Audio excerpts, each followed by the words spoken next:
皆さんこんにちは。パメラと申します。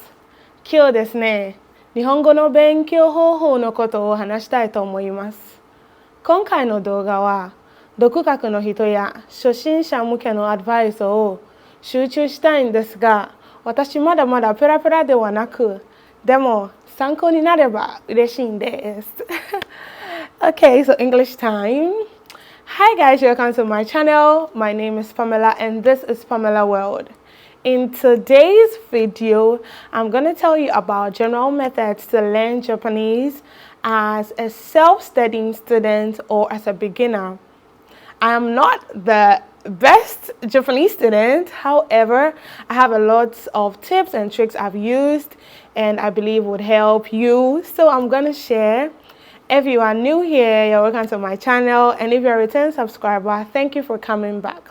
So let's get right into this video. The first step is start studying.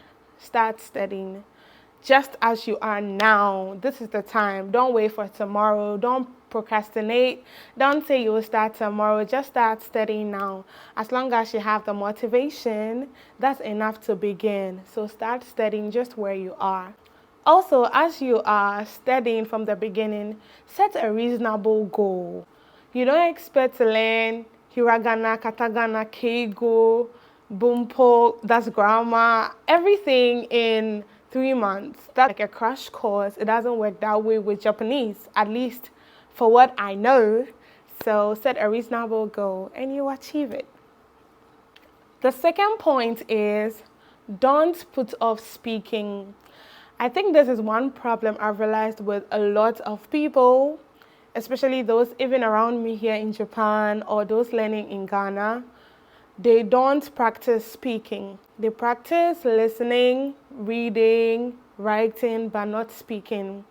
You are learning the language for whatever reason, but speaking it is very important. So don't put speaking off. Try and inculcate speaking as you go so that your listening, reading, writing will be at par. Fun fact, even if you speak and you can't write, you will still find your way around Japan much more easily. So don't put off speaking. It's very important. Number 3 is learn Hiragana and Katakana first. There are 46 characters in Hiragana and the same in Katakana. Hiragana is just basic Japanese and Katakana is for borrowed words or words that, like my name, it's in Katakana because it's not a Japanese word. So learn Hiragana and Katakana. Yes, you will miss some characters. Don't be so hard on yourself. There's one YouTube channel that helped me in 2019 to really learn Hiragana and Katakana, and that's the Japanese Pod 101, Risa-san. And I highly recommend it for Hiragana and Katakana especially because she has pictures and things that make you more creative with learning Hiragana and Katakana. I'll leave her link below, so if you're interested, please check her out, especially her Hiragana and Katakana. You will learn it very fast. Number 4. As a beginner or someone who is self-studying, you should know that kanji is important, but not extremely important from the beginning. Some basic kanji words will do. There's a book that talks about the basic 300 kanji words and stroke orders, and you can learn these basic 300 as you're learning a story. So that way it's much easier. I think kanji is important, but on a scale of hiragana, katakana, kanji, it's this way. So learn the basic kanji, but don't invest all your energy in that. Focus on grammar, your vocabulary especially, and I believe that will help you a lot. The kanji I know is based on the stories I know about kanjis. And also, I think my address, I can write that for now. But if you ask me to write a lot of kanji, I'll do with the days of the week, a few here and there, but not like a whole kanji essay.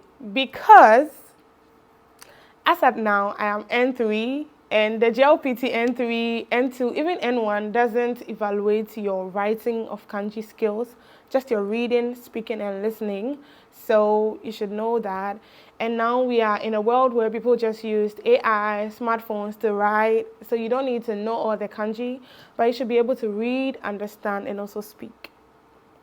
The next step is experiment with different approaches. This is such an underrated point because you don't know what works best for you as of now, but if you keep experimenting, you'll find out what works best for you. If you are self-studying, you'll be using more of textbooks, which I also did, but textbooks are not the only way. Anime is one way. Changing your keyboard to Japanese is another way. Using shadowing apps is another way.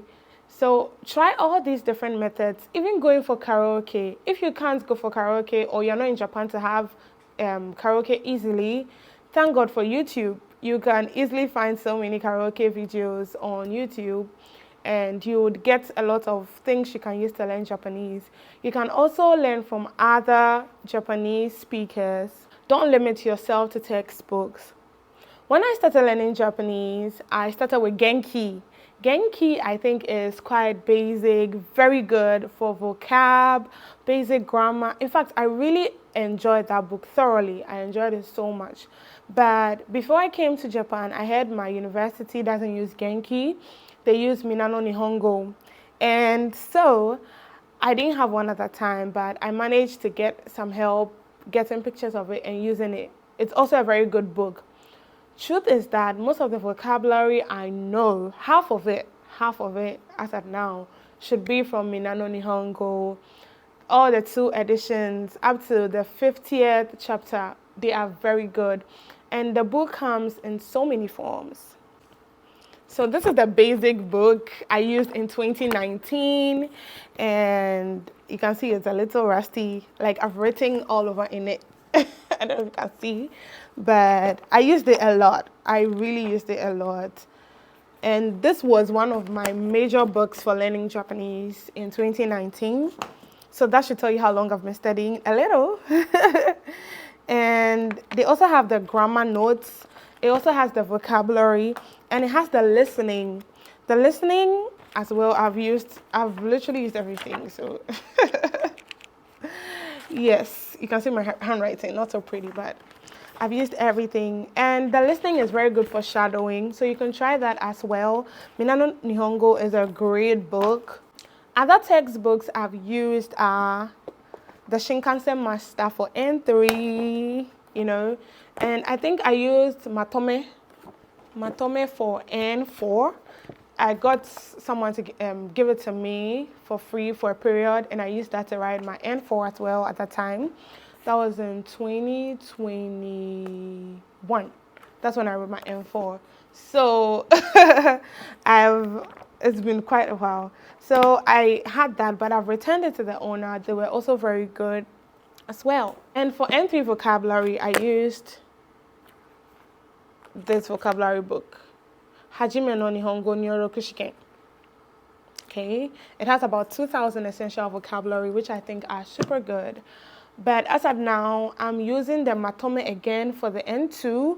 I'm yet to get my hand on the Shinkansen Master for N2, but textbooks are good. They give you something to go by. They give you structure. And if you're someone who loves routine, they would help you so much. The next point is practice, practice, practice. And don't be afraid to make mistakes. I make mistakes. Everybody makes mistakes. But make them confidently and be ready to learn. That's what will set you apart. You always make mistakes. And as you make them, you learn new words, new things. So please, don't be shy.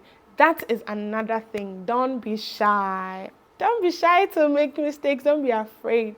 Make them anyway. That's how you learn, and you'll be able to memorize much better. Whatever your Japanese level is, you have to be consistent. Motivation is good from the beginning, as I said, but consistency will keep you going. It's better to be consistent with twice a week than just studying once a month. Twice a week gives you some routine, and with time, your schedule will adjust to that. But if you learn just once a month, you become very inconsistent and you even lose track of what you've studied before. So try and be consistent with your studying of Japanese. My last point will focus on inputs and outputs. Input has to do with how you are taking in the Japanese. So with input, you're studying your textbooks, you're listening to podcasts, radio, you're watching the TV, anime with subtitles, all that. But the output is very important. Output involves the speaking, the shadowing, the intonation, the constant practice of your vocabulary. And one thing that helped me with vocabulary is as I go around, I try to identify things and find their meaning. So that's my last point for this video. If you are new here, don't forget to like, share, and subscribe. And if you're a return subscriber, thank you for coming back. Leave a comment and give this video a like. Also, if you want to know all the techniques I used in getting to where I am now in Japanese, leave a comment and I'll be sure to do a video if I get a lot of comments. So if you want to know every detailed way I went about learning to the level I am at now, please leave a comment. Okay. All right, that's all for today. See you in my next video. Bye.